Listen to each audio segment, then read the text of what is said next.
Hello everyone. So now we are going to start with exercise 8.2. Exercise 8.2 में भी constructions है, but इस बार हम स्पेसिफिक शेप्स का कंस्ट्रक्शन करेंगे। जैसे सबसे पहला क्वेश्चन है, draw rectangle A B C D. A B दिया है और बी सी दिया है। तो ए बी जो है उसका लेंथ बनेगा और बी सी जो है उसका डायगोनल बनेगा। तो रफ डायग्राम में मान लेते हैं ये ए बी सी और डी है। तो ए बी अगर 6 सेंटीमीटर है, तो बिकॉज वो रेक्टेंगल है तो सी डी भी तो 6 सेंटीमीटर होगा।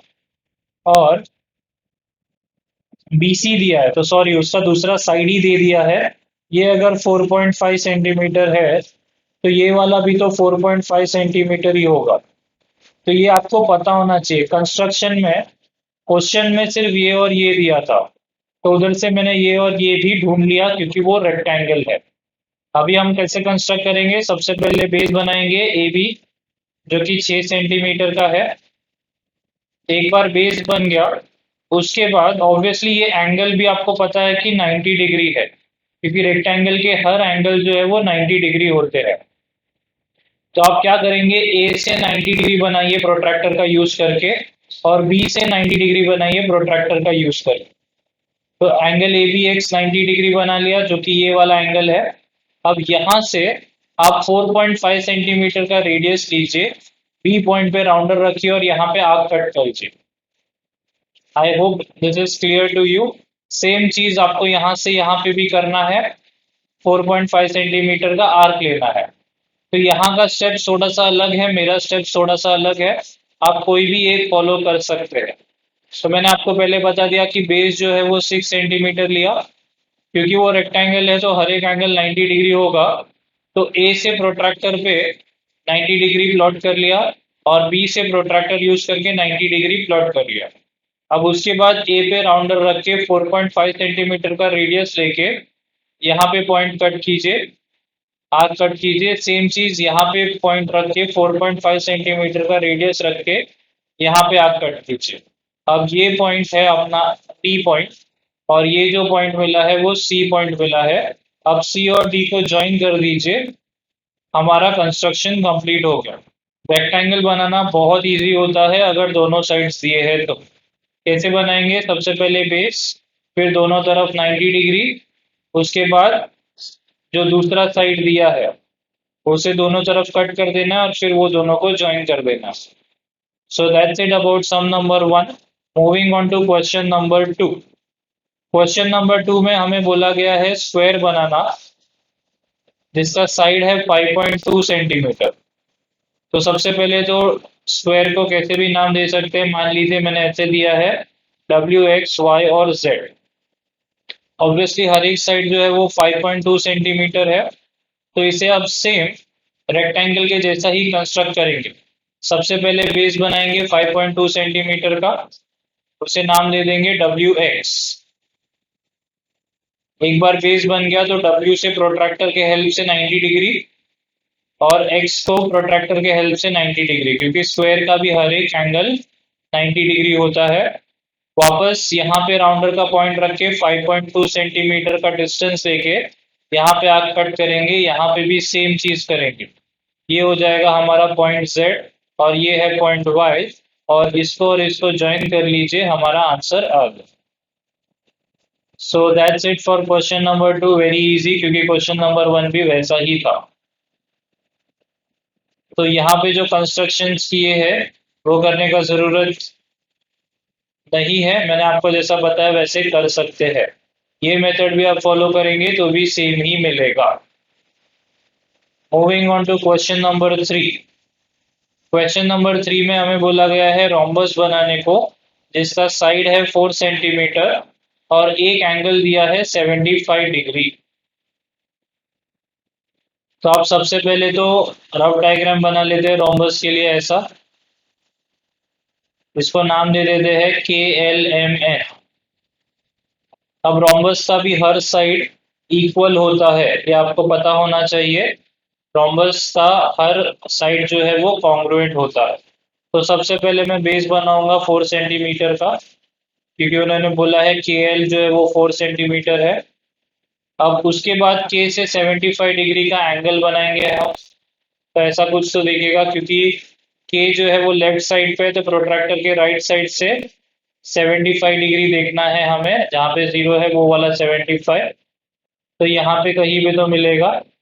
एक बार ये मिल गया तो के को सेंटर लेके ये पॉइंट के ऊपर 4 सेंटीमीटर का आर्क कट कर दीजिए, वो हो जाएगा हमारा पॉइंट एन। अब नेक्स्ट आप क्या करेंगे, एन पे राउंडर रख के 4 सेंटीमीटर का आप यहाँ पे कहीं पे हवा में आर्क बनाएंगे, और एल पे राउंडर रख के 4 सेंटीमीटर का रेडियस लेके आप ये आर्क को कट करेंगे। और उसके बाद ये जो पॉइंट है उसे आप इससे ज्वाइन कर लीजिए और इससे ज्वाइन कर लीजिए, तो आपका रोम्बस रेडी हो गया। मैं आपको रिपीट कर देता हूँ क्या किया है मैंने। सबसे पहले बेस बनाया, उसके बाद 75 डिग्री एंगल बनाया, उसके बाद जितना बेस का डिस्टेंस था, क्योंकि वो रोम्बस है तो सबका डिस्टेंस सेम होता है, 4 सेंटीमीटर लेके यहाँ पे आप कट किया, ये हो गया हमारा पॉइंट एन। और उसके बाद एन से 4 सेंटीमीटर लेके यहाँ पे हवा में आग कट किया, एल से 4 सेंटीमीटर लेके वो आग को क्रॉस कर लिया, और फिर इसको और इसे ज्वाइन कर लिया, तो ये हमारा रोम्बस है और ये हमारा पॉइंट एम है। ऑब्वियसली आप लेबलिंग पूरा कंप्लीट करेंगे। So that's it for question number 3। Moving on to question number 4। Question number 4 में रेक्टेंगल दिया है, लेकिन इस बार एक साइड दिया है और एक डायगोनल दिया है। पिछली बार दोनों साइड्स दिए थे, तो इस बार कैसे कंस्ट्रक्ट करेंगे। ये साइड को सबसे पहले बेस ले लेंगे, यहाँ पे हमारी मर्जी से नाम दे दिया है ए बी सी डी, क्योंकि उन्होंने नाम बोला नहीं था। फिर सबसे पहले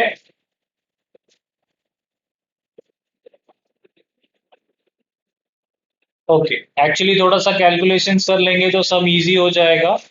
ये डायग्राम पे ध्यान दीजिए, A B C D. If the diagonal is 26, इसका मतलब ये 26 दिया है और वन साइड इज 24, तो मान लेते हैं ये साइड 24 है। तो ट्राइंगल ए सी डी जो है वो राइट एंगल ट्राइंगल है, जहाँ पे ये उसका हाइपोटेनियस है और ये एक साइड है। तो पाइथागोरस थ्योरम लगा सकते हैं, जहाँ पे hypotenuse square is equal to one side square plus other side square. तो यहाँ पे हम ऐसा कर सकते हैं कि 26 square is equal to 24 square plus X square ले लेते हैं इसे।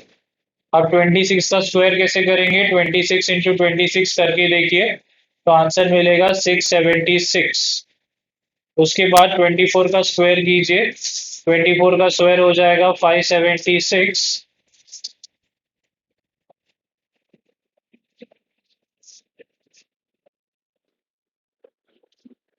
576 प्लस एक्स स्क्वायर, तो 576 वहां पे जाएगा तो -576, 100 बचेगा।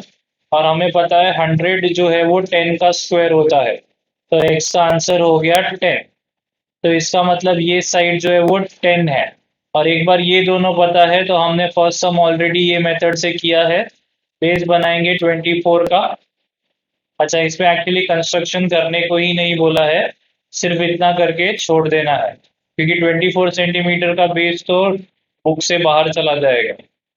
ठीक है, तो यहाँ पे एक्चुअली कंस्ट्रक्शन करना ही नहीं था, सिर्फ आपको सॉल्व करना है और अदर साइड बताना है, जो मैं आपको बता चुका हूँ 10 सेंटीमीटर का। Moving on to the next question. Lengths of the diagonals of a rhombus are 16 and 12. Find the side and the perimeter of the rhombus. तो यहाँ पे उन्होंने रोम्बस के डायगोनल्स दे के रखे हैं, एक है 16 और दूसरा है 12। साइड और पेरीमीटर ढूंढना है, तो इसलिए आपको रोम्बस का प्रॉपर्टी समझना पड़ेगा कि जो डायगोनल्स ऑफ रोम्बस है वो परपेंडिकुलर बाइसेक्टर होते हैं एक दूसरे के, यहाँ पे लिखा है। तो अगर ये ए सी 16 है, तो इसका मतलब ये ए ओ जो है वो 8 हो जाएगा, और अगर ये जो बी डी है वो 12 है, तो ओडी जो है वो 6 हो जाएगा, क्योंकि बाइसेक्टर है, इसीलिए ये साइड जो है वो बीडी का आधा होगा, तो इसलिए ये 6 हो गया। और ये जो ए सी है उसका आधा एओ होगा, इसलिए एओ जो है वो 8 हो गया। तो वही यहाँ पे लिखा है